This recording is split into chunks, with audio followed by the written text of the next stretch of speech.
오늘 도피성 지구와 새 언약 제도라는 주제를 가지고 여러분과 함께 하나님 말씀 살펴보도록 하겠습니다. 하나님께서는 만물을 창조하실 때 뜻없이 짓는 것이 아무것도 없다라고 이렇게 말씀을 주셨습니다. 그럼 이 지구라는 존재가 이 우주의 한 공간에 창조가 되고 또 존재하게 된 그 이면에도 하나님의 그 뜻이 내재되어 있다고 볼 수가 있겠습니다. 자, 그렇다면 지구가 왜 만들어지게 되었고 우리는 왜 또 이 지구 땅에서 살고 있는 것인가? 이런 내용을 우리가 이해하지 못하면 왜 우리가 이 땅의 소욕보다 천국의 소망을 더 많이 가져야 되는지에 대한 내용을 이해하지 못하고 그냥 막연하게 관념적으로 천국 가야 된다, 관념적으로 또 지옥에 가서는 안 된다, 이런 어떤 생각, 그 범주 안에서 머무를 수밖에 없게 될 것입니다.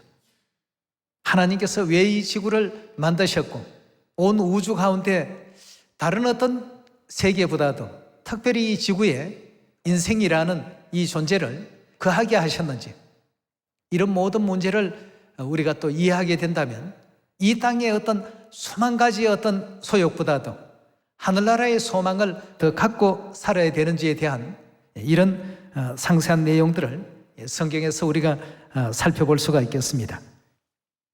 요한계시록 4장 11절의 말씀 함께 보시겠습니다. 우리 주 하나님이여 영광과 존귀와 능력을 받으시는 것이 합당하오니 주께서 만물을 지으신지라. 만물이 주의 뜻대로 있었고 또 지으심을 받았나이다 하더라 그였습니다. 만물 하는 것은 우주의 세계도 역시 다 포함이 됩니다. 이 우주의 모든 세계도 주의 뜻대로 있었고 주의 뜻대로 다 지어졌더라 그였습니다. 우리가 살고 있는 이 지구에 대한 그 내용을 우리 창세기 1장을 통해서 한번 확인해 보도록 하겠습니다. 1장 1절의 말씀 봅니다. 태초에 하나님이 천지를 창조하시니라. 천지라고 하는 것은 하늘과 또 뭡니까? 땅을, 이 지구를 하나님께서 지으셨더라 고 이렇게 성경은 우리에게 알려주고 있습니다. 만물이 하나님의 뜻 가운데 지어졌는데 우주 한 공간에 있는 지구라는 이 별도 결국 하나님에 의해서 지어졌습니다. 지어졌다라고 하는 것은 하나님께서 창조하실 때 뜻을 가지고 지었다는 의미가 담겨 있지 않겠습니까? 그럼 이 지구 별이 왜 만들어지게 되었고 존재하게 되었는가를 우리 모든 인류 인생들은 잘 헤아려 봐야 되겠습니다. 과연 이 땅에서의 세속적인 어떤 욕심과 세속적인 삶만을 우리가 추구해야 되는가? 아니면 우리의 어떤 그 본질을 올바르게 알고 그 본질의 그 세계에 더 충실해야 되는가? 오늘 이 문제를 한번 풀어보도록 합시다. 사람의 어떤 그 삶이 지구에서 원하는 만큼 이루어지지 아니하고 또 하고 싶은 것 마음껏 할 수 없는, 시간과 공간에 제약을 받을 수밖에 없는 이런 어떤 그 삶을 우리가 살 수밖에 없게 되어 있는지 하나님의 율법 속에서 그 모든 내용을 한번 찾아가 보도록 합시다. 히브리서 10장 1절의 말씀 같이 보도록 하겠습니다. 율법은 장차오는 좋은 일에 뭐라고 했습니까? 이 그림자요. 그 다음 보니까 뭐라고 했죠? 참 형상이 아니더라고 했습니다. 율법 속에 어떤 그림자적인 요소가 있고 그 그림자를 통해서 하나님께서 우리에게 알리고 싶은 실체의 그 부분은 과연 어떤 것이 있는가? 이 율법이라는 이 구약 모세 율법 안에는 우리가 알아야 될 중요한 어떤 내용들이 참으로 많이 담겨 있습니다. 장차오는 좋은 일의 그림자이긴 하지만 참 형상은 아니다. 그 참 형상을 알려주기 위해서 참 형상의 모습을 투영시킨 그림자에 불과하다. 그렇지만 그림자를 통해서 그 실물도 알 수 있게 되는 그러한 지혜를 하나님께서 우리에게 또 일깨워 놓으셨습니다. 자, 그렇다면 오늘 여러분과 저는 도피성 지구와 새 언약의 제도라는 이 주제 속에 우리가 살고 있는 이 지구의 모습을 한번 잘 들여다봐야 되겠습니다. 하나님께서 왜 이 지구를 만드셨을까? 이 지구는 영적으로 어떤 역할과 기능을 하고 있는가? 그 누구도 이 문제에 대해서 알려주는 이가 없습니다. 오직 하나님 외에는 말이죠. 그래서 하나님께서는 히브리서 10장을 통해서 율법이라는 것을 우리에게 또 허락하셨다는 부분을 설명해 주셨고, 그렇지만 이 율법은 장차 오는 좋은 일에 대한 그림자일 뿐이지 참 형상은 아니다. 그러나 그림자를 통해서 참 형상을 깨우치라는 뜻에서 하나님께서는 3500년 전 모세 시대 시내산에서 율법을 이제 선포해 주시고 율법을 또 알게 하셨던 것 아니겠습니까? 자, 그 중에 오늘은 이 도피성이라는 이 율법에 대해서 이해를 하시게 된다면 이 지구 땅 안에서 우리가 과연 모든 것을 세속적인 어떤 욕망과 욕심에 다 걸어야 되는지, 아니면 하늘에 대한 소망을 온전히 갖는 이런 어떤 삶을 우리가 지향해야 되는지 살펴볼 수가 있겠습니다. 이 부분에 대해서 오늘 민수기 35장을 열어서 하나님의 뜻을 하나씩 또 찾아가 보도록 하겠습니다. 민수기 35장 6절입니다. 너희가 레위인에게 줄 성읍은 살인자로 피케할 도피성으로 6성읍이요 그 외에 40성읍이라 하고 했습니다. 여기 보니까 레위인에게 줄 성읍 가운데 6성읍을 도피성 역할을 할 수 있는 성읍으로 지정을 하라 하고 이렇게 하나님께서 명하시는 장면이 되겠습니다. 9절의 말씀 계속 보도록 하겠습니다. 여호와께서 또 모세에게 일러 가라사대 이스라엘 자손에게 말하여 그들에게 이르라. 너희가 요단을 건너 가나안 땅에 들어가거든 너희를 위하여 성읍을 도피성으로 정하여 그릇 살인한 자로 거리로 피하게 하라 하고 했습니다. 고의적인 그 범죄를 저지르는 자가 아니고 이 부지 중에 실수를 통해서 다른 사람에게 피해를 입히거나 다른 사람의 생명을 앗아가는 이런 어떤 일이 발생하거든 그렇게 그릇 살인한 자로 도피성으로 피난하게 하는 이런 구약의 제도가 있었습니다. 12절입니다. 이는 너희가 보수할 자에게서 도피할 성을 삼아서 살인자가 회중 앞에 서서 판결을 받기까지 죽지 않게 하기 위함이니라. 너희가 줄 성읍 중에 6으로 도피성이 되게 하되 세 성읍은 요단 이편에 주고 세 성읍은 가나안 땅에 주어 도피성이 되게 하라. 이 6성읍은 이스라엘 자손과 타국인과 이스라엘 중에 우거하는 자의 도피성이 되리니 무릇 그릇 살인한 자가 그리로 도피할 수 있으리라. 어떤 유형의 사람들이 그리로 도피할 수 있는지에 대해서 설명하는 대목이죠. 16절입니다. 만일 천련장으로 사람을 쳐 죽이면 이는 고살할 자니 고살자를 반드시 죽일 것이요. 고살자라고 하는 것은 고의로 살인한 자입니다. 그러니까 어떤 의도를 품고 사람을 살해하는 자는 도피성에 피했다 할지라도 잡아서 그 생명을 멸할 수 있는 그런 내용이 있었습니다만, 만일 사람을 죽일 만한 돌을 손에 들고 사람을 쳐 죽이면 이는 고살한 자니 그 고살자는 반드시 죽일 것이요. 만일 사람을 죽일 만한 나무 연장을 손에 들고 사람을 죽이면 이는 고살자니 그 고살자는 반드시 죽일 것이요. 피를 보수하는 자가 그 고살자를 친히 죽일 것이니 그를 만나거든 죽일 것이요.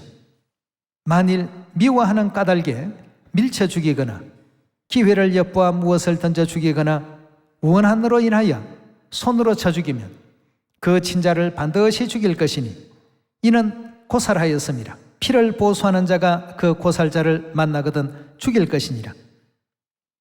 원한 없이 우연히 사람을 밀치거나 기회를 엿봄 없이 무엇을 던지거나 보지 못하고 사람을 죽일 만한 돌을 던져서 죽였다 하자.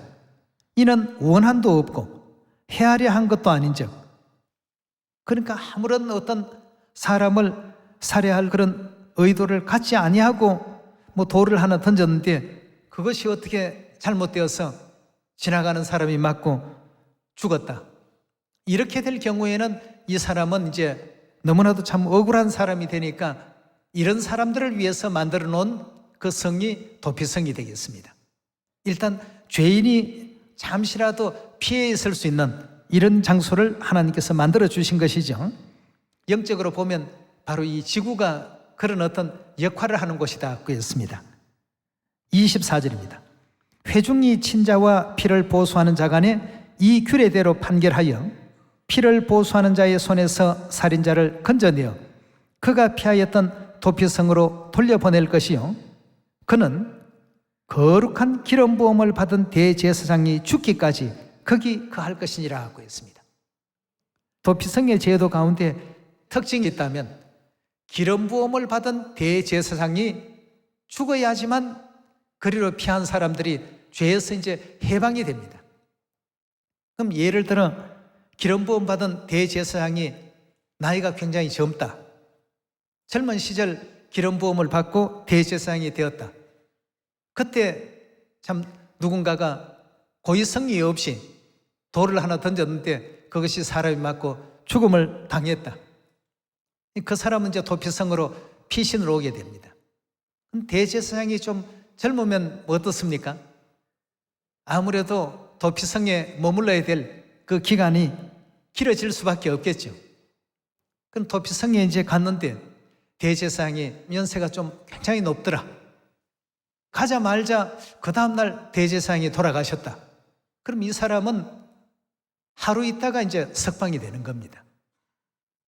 어떤 사람은 60년 있다가 석방되는 사람도 있고 말이에요.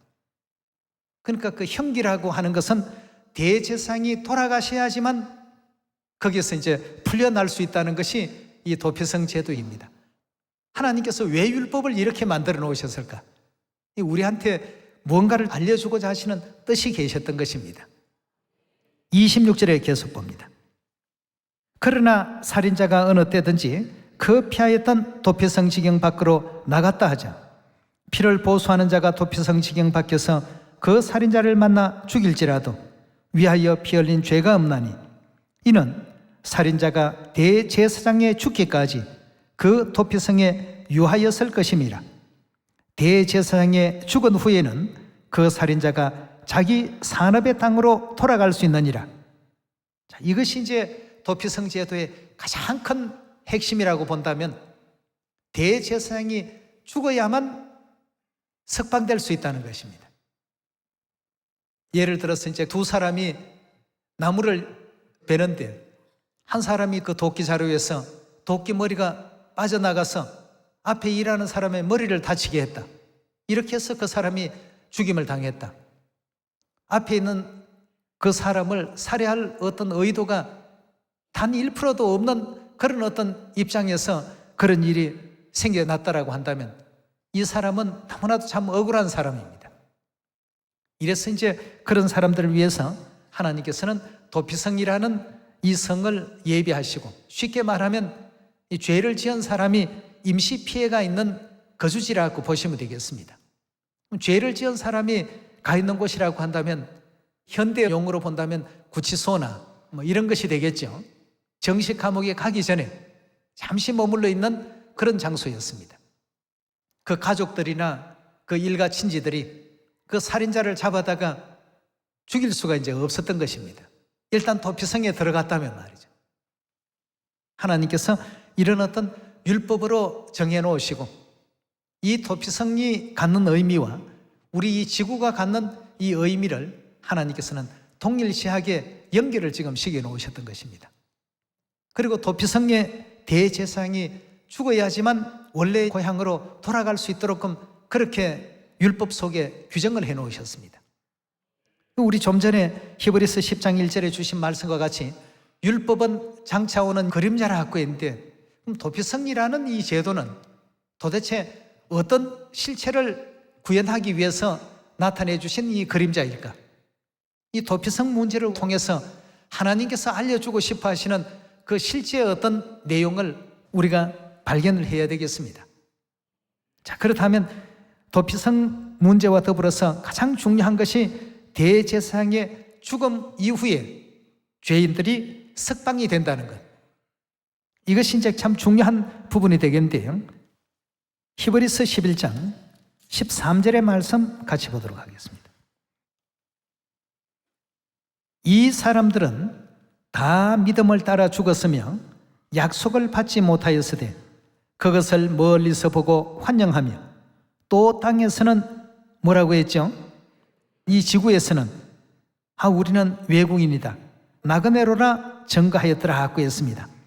땅에서는 외국인과 나그네로라 증거하였으니 14절에요. 이같이 말하는 자들은 본향 찾는 것을 나타내미라. 저희가 나온 바 본향을 생각하였다면 어떻게 해요? 돌아갈 기회가 있었으려니와 저희가 이제는 더 나은 본향을 사모하니 우리의 본향이 어디에 있는 것이더라고요? 예, 하늘 고향이 진정한 우리의 고향이더라고 이렇게 말하고 있습니다. 결국 하늘에서 범죄하고 잠시 잠깐 이 지구별로 어떻게 하고 있습니까? 마치 구약의 그 죄인이 죄를 짓고 도피성에 잠시 피해가 있는 것처럼 이 지구라는 도피성에 우리가 와서 대제사장이 돌아가시기까지 이 지구별에 머물러 있을 수밖에 없는 영적인 그런 상태 속에 우리가 또 살고 있습니다. 이사야서 59장 2절의 말씀 보도록 하겠습니다.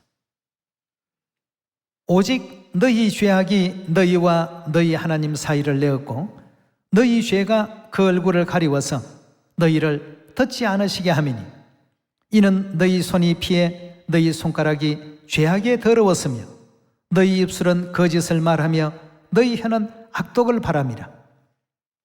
자, 여기 지금 이사야 59장 2절에 너희 죄악이 너희와 너희 하나님 사이를 갈라놓았더라고 이렇게 지금 표현하고 있습니다. 하나님이 계신 곳은 우리 영의 고향입니다. 그렇죠? 하늘나라요 천국입니다. 거기에서 우리가 나올 수밖에 없었던 이유는 고의가 됐든 고의가 아니든 일단 죄를 지었기 때문에 너희 죄가 너희와 너희 하나님 사이를 전부 갈라놨더라고 했습니다. 우리는 이 지구상에 죄인으로 지금 살고 있습니다. 우리 영의 고향에서 지금 떠나와 있는 상태입니다. 그래서 저희가 나온 바 본향을 생각하였더라면 돌아갈 기회가 있었으려니와 이제는 더 나은 본향을 사모하니 곧 하늘에 있는 것이더라. 이렇게 히브리 기자는 기록을 해두지 않았습니까? 우리 고향으로 이제 돌아가야 되겠는데 도피성 제도 속에 바라보니까 어떤 상황이 벌어져야 고향으로 돌아갈 수 있는 길이 열린다고요? 대제사장이 돌아가시는 일이 발생이 돼야만 우리 영의 고향으로 돌아갈 수 있는 영광의 길이 열리게 된다고 했습니다. 자, 그렇다면 이 지구 도피성에서 대제사장은 과연 누구신가? 그 내용을 우리가 이해를 하게 된다면 왜 예수 그리스도께서 우리 죄를 대신해서 십자가에 희생의 어떤 그 제물이 되어주시고 또 우리 죄를 대신해서 죽으시기까지 하셨을까 하는 그 이유가 이제 나오게 되는 것이죠. 히브리서 5장 7절의 말씀 함께 보시겠습니다. 그는 육체에 계실 때에 자기를 죽음에서 능히 구원하실 이에게 심한 통곡과 눈물로 간구와 소원을 올렸고 그의 경외하심을 인하여 들으심을 얻었나니라. 그가 아들이시라도 했습니다. 누구를 뜻하고 있죠? 예수님을 가리키고 있습니다. 그가 아들이시라도 받으신 고난으로 순종함을 배워서 온전하게 되었은즉 자기를 순종하는 모든 자에게 영원한 구원의 근원이 되시고 하나님께는 멜기세덱의 반차를 쫓은 뭐라고요? 대제사장이라 칭하심을 받았느니라 하고 했습니다. 하나님께로부터 대제사장이라는 칭함을 받게 되신 분이 바로 예수 그리스도 아니시겠습니까? 예수님을 가리켜서 멜기세덱의 반차를 쫓은 대제사장이라 칭하심을 받았느니라 하고 했습니다. 그래서 모든 인류 인생들이 예수 그리스도의 십자가의 죽으심 이후부터는 이 지구 도피성에서 어디로 갈 수 있습니까? 이제 영의 고향으로 돌아갈 수 있는 이와 같은 그 길이 열리게 된 것입니다. 그래서 예수님을 잠자는 자의 첫 열매가 되셨도다 라고 이렇게 표현하기도 했던 것입니다. 자, 그럼 히브리서 5장 8절에 주신 말씀과 같이 예수 그리스도께서는 지구의 대제사장의 직분을 누구에게 받은 것이라고요? 하나님께 받은 것이라고 되어 있지 않습니까? 10절의 말씀 다시 보겠습니다. 하나님께 멜기세덱의 반차를 쫓은 대제사장이라 칭하심을 받았더라고 했습니다. 자, 그럼 예수 그리스도의 죽으심이라는 것이 있기 전에는 우리 인류 인생이 영원한 천국 고향 돌아갈 수 있는 길이 있겠습니까? 없습니다. 그래서 예수님께서 십자가에 돌아가시기 전날 우리 모든 인류 인생들에게 이제부터는 너희가 이제 영원한 고향으로 돌아갈 수 있게 되었다는 그 사실을 알리기 위해서 어떤 진리를 지키기를 원하셨습니까? 새 언약 유월절 진리를 지키기를 원하셨습니다. 그래서 새 언약을 선포하신 날이 바로 유월절 날 아니겠습니까?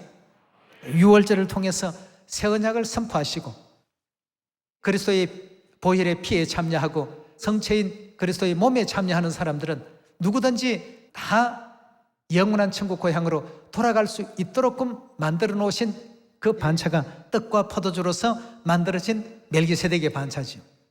그래서 예수님은 멜기세덱의 반차를 쫓는 대제사장이라 칭하심을 받았느니라 이렇게 성경은 우리에게 분명하게 알려주고 있습니다. 그리스도께서 우리의 대제사장이 되기 위해서는 반드시 멜기세덱의 반차 안에 있는 우리가 되어야 되겠습니다. 그리스도께서 대제사장이 되셨다고 하는 것은 그 멜기세덱의 반차 안에서의 대제사장이지 그 밖에 있는 사람들의 대제사장은 결단코 아닌 것입니다. 모두가 다 그 보혈의 피공로를 덧입는 것이 아닙니다. 멜기세덱의 반차 안에 있어야 되겠습니다. 그래서 떡과 포도주를 주시고 우리에게 새 언약이라고 말씀하시고 너희를 위하는 것이라고 분명히 또 일러주시고 가시지 않았습니까? 자, 그렇다면 멜기세덱의 반차를 쫓은 대제사장이라고 했으니까 멜기세덱에 대한 내용을 우리 잠깐 한번 살펴보도록 합시다. 창세기 14장입니다. 우리가 이런 문제를 알아야 이 지구 도표성에서 어떤 사람들이 영의 고향인 천국으로 돌아갈 수 있는지를 발견할 수 있고 믿을 수가 있겠죠. 창세기 14장 17절의 가르침을 함께 보겠습니다.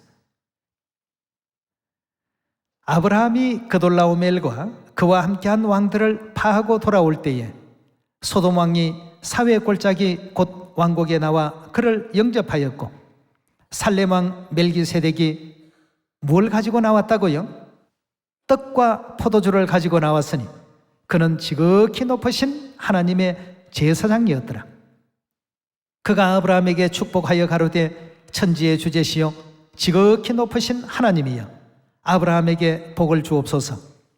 너희의 대적을 내 손에 붙이신 지극히 높으신 하나님을 찬송할지로다 하매 아브라함이 그 얻은 것에서 10분의 1을 즉 11조를 누구에게요? 멜기세덱에게 주었더라고 했습니다. 자, 멜기세덱의 어떤 반차의 완성은 떡과 포도주와 11조에 있습니다. 떡과 포도주만 가지고 멜기세덱의 반차가 완성될 수는 없습니다. 그 아브라함이 멜기세덱에게 11조를 드리는 이 어떤 내용까지 연결이 되었을 때 우리는 온전히 멜기세덱 반차 안에 들어와 있다라고 말할 수 있는 것 아니겠습니까? 이 구약의 모든 내용들은 그림자라고 했으니까 이 떡과 포도주를 가지고 축복을 주었던 멜기세덱은 실물은 과연 또 누구신가를 우리가 또 알아야 되지 않겠습니까? 우리 너무나도 잘 아는 부분입니다만 마태복음 26장 열어보도록 합시다. 마태복음 26장 17절의 말씀 보시면 무교절의 첫날에 제자들이 예수께 나와서 가로되 유월절 잡수실 것을 우리가 어디서 예배하기를 원하시나이까? 가라사대 성아나무에게 가서 이르되 선생님 말씀이 내 때가 가까웠으니 내 제자들과 함께 유월절을 내 집에서 지키겠다 하시더라 하라 하신대 제자들이 예수의 시키신 대로 하여 유월절을 예배하였더라 하고 했습니다. 자, 유월절 준비하고 잡수시는 장면을 26절에 넘어가서 한번 보도록 하겠습니다.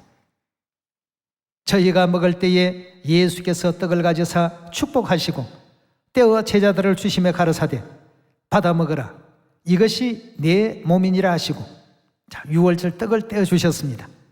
또 잔을 가지사 사례하시고 그 유월절 포도주가 담긴 잔을 가지사 사례하시고 저희에게 주시며 가르사대 너희가 다 이것을 마시라 이것은 죄 사함을 얻게 하려고 많은 사람을 위하여 흘리는 바 나의 피 곧 언약의 피니라 하고 했습니다. 하늘에서 지었던 모든 죄와 허물들 유월절 떡과 유월절 포도주를 인류 인생들에게 허락하시면서 이것은 내 살이다 이것은 내 피다 너희가 먹고 마시라 그 포도주는 많은 사람의 죄 사함을 위하여 흘리는 나의 피를 의미하는 것이다 하시면서 이와 같이 남겨놓으셨습니다. 아브라함 앞에 등장했던 멜기세덱도 떡과 포도주로 아브라함에게 복을 빌어주었던 것처럼 2000년 전에 멜기세덱의 실체로 이 땅에 오신 예수 그리스도께서도 유월절날 떡과 포도주로 우리 인류 인생들에게 죄사함의 축복뿐만 아니라 죄사함과 더불어서 어떤 복까지 허락했습니까? 죄사함이 이루어지게 된다는 것은 곧 무엇이 이루어진다는 뜻입니까? 영생이 이루어진다는 뜻이요 구원이 이루어진다는 뜻 아니겠습니까? 많은 사람의 죄사함을 위하여 흘리는 나의 피 곧 언약의 피라고 하시면서 유월절 떡과 유월절 포도주를 제자들에게 전부 허락해 주시고 유월절을 지키는 모본을 인류 인생들에게 남기시게 된 것입니다. 그럼 이 떡과 이 포도주는 요한복음 6장에 가서 보면 인자의 살을 먹고 인자의 피를 마시면 뭘 갖는다고 표현되어 있습니까? 영생을 가졌고 마지막 날에 내가 그를 다시 살릴 것이다 이렇게 표현되어 있지 않습니까? 자, 이와 같은 유월절 제도를 누가복음 22장에서는 새 언약이라고 이렇게 표현까지 했습니다만 히브리서 우리 9장으로 한번 말씀 옮겨보도록 합시다. 9장 15절의 말씀 함께 보도록 하겠습니다. 이를 인하여 그는 새 언약의 중보니 이는 첫 언약 때의 범한 죄를 속하려고 죽어서 부르심을 입은 자로 하여금 영원한 기업의 약속을 얻게 하려 하심이라. 유언은 유언한 자가 어떻게 해야 된다고요? 죽어야 되나니. 자, 예수님께서 그 유언을 확실하다는 것으로 인쳐 놓으시기 위해서 무교제를 통해서 십자가에 달리시고 이 땅에서 이제 운명하셨습니다. 멜기세덱의 반차를 쫓는 대제사장으로서 이 땅에 죽음이 이제 오게 됐다라고 하는 것은 구약 도피성 제도의 역사를 보니까 인류 인생들에게는 어떤 소식이 되는 것입니까? 이제 하늘 고향으로 돌아갈 수 있는 길이 열렸다는 이런 또 메시지가 그 속에 담겨 있는 것 아니겠습니까? 그래서 이를 인하여 그는 새 언약의 중보니 이는 첫 언약 때의 범한 죄를 속하려고 죽어서 부르심을 입은 자로 하여금 자, 죽으심 이후에는 부르심을 입은 자들이 영원한 기업의 약속 가운데로 나아갈 수 있도록 영광의 어떤 길이 열리게 된 것이죠. 유언은 유언한 자가 죽어야 되나니 유언은 그 사람이 죽은 후에야 어떻게 된다고요? 견고하게 된다고 했습니다. 그럼 결국 예수 그리스도께서 새 언약의 진리의 제도를 마지막 그 유월절 밤 선포하시고 그 다음 날 어떻게 했습니까? 이제 도피성의 그 대제사장의 예언대로 죽임을 당하셨습니다. 이건 절대 누군가가 파기시키거나 변경할 수 없는 절대적인 것이라는 것을 확인시키기 위해서 유언은 유언한 자가 죽어야 반드시 성사가 될 수 있다라고 하시는 이 말씀을 이후에 첨부되는 내용으로 작성해 놓으신 것 아니겠습니까? 16절에 다시 봅니다. 유언은 유언한 자가 죽어야 되나니 유언은 그 사람이 죽은 후에야 경고한즉 유언한 자가 살았을 때 효력이 없느니라. 이러므로 첫 언약에도 피 없이 세운 것이 아니니 모세가 율법대로 모든 계명을 온 백성에게 말한 후에 송아지와 염소의 피와 및 물과 붉은 양털과 우슬초를 취하여 그 책과 온 백성에게 뿌려 이르되 이는 하나님이 너희에게 명하신 언약의 피라 하고 또 이와 같이 피로서 장막과 섬기는 일에서는 모든 그릇에 뿌렸느니라. 율법을 쫓아 그의 모든 물건이 피로서 정결케 되나니 피 흘림이 없은즉 무엇이 없다고요? 죄 사함이 없다라고 했습니다. 결국 그래서 예수 그리스도께서 십자가에서 돌아가심으로 말미암아 도피성 제도 속에 등장되어 있는 대제사장이 이제 죽으시게 되었고 그 대제사장이 죽음으로 말미암아서 그 도피성에 도피되어 있던 모든 백성들이 이제 고향으로 돌아갈 수 있는 영광의 길이 이제 열리게 된 것입니다. 그럼 영의 고향이 우리 천국인데 아무나 갈 수 있는가? 절대 아무나 갈 수 없습니다. 영원한 천국 고향으로 돌아가려고 한다면 대제사장의 그 피 흘림의 공로를 덧입기 위해서는 반드시 멜기세덱의 반차 제도 안에 들어와 있어야 됩니다. 그럼 멜기세덱의 반차라고 하는 것은 우리 창세기 14장에서 보셨던 말씀과 같이 유월절의 떡과 포도주만 있는 것이 아니라 거기에 11조라는 이 문제도 같이 결부가 되어 있습니다. 이 문제에 대해서 말라기서 3장 7절의 말씀 함께 보도록 하겠습니다. 만군의 여호와가 이르노라 너희 열조의 날로부터 너희가 나의 규례를 떠나 지키지 아니하였도다. 그런즉 내게로 돌아오라. 그리하면 나도 너희에게 돌아가리라 하였더니 너희가 이르되 우리가 어떻게 하여야 돌아가리까 하도다. 하나님께 어떻게 해야 하나님께로 돌아갈 수 있습니까? 방법을 알려주십시오라고 질문드리는 장면입니다. 8절입니다. 사람이 어찌 하나님의 것을 도적질하겠느냐? 그러나 너희는 나의 것을 도적질하고도 말하기를 우리가 어떻게 주의 것을 도적질하였나이까 하도다. 이는 곧 뭐라고요? 11조와 헌물이라 하고 있습니다. 하나님께 돌아갈 수 있는 이와 같은 길을 하나님께서는 멜기세덱의 반찬에 심어 놓으셨는데 그것이 곧 유월절의 떡과 포도주와 또 아브라함이 멜기세덱에게 봉헌했던 바로 이 11조의 제도가 여기에 나오게 된 것입니다. 우리가 오늘날 11조 하니까 어떤 사람들은 물질의 어떤 의미만 두고 자꾸 이렇게 생각을 하는데요. 이 성경에는 보면 이런 모든 것 진리적인 의미와 요소가 다 담겨 있습니다. 하나님께로 돌아가게 하기 위해서 하나님께서 열어놓으신 길이라고 했습니다.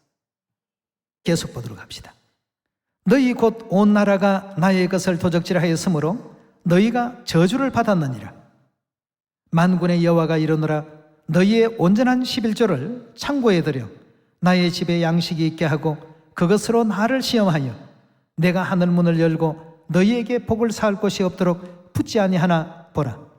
만군의 여호와가 이르노라 내가 너희를 위하여 황충을 검하며 너희 토지 소산을 멸하지 않게 하며 너희 밭의 포도나무의 과실로 기한 전에 떨어지지 않게 하리니 너희 땅이 아름다워짐으로 열방이 너희를 복되다 하리라.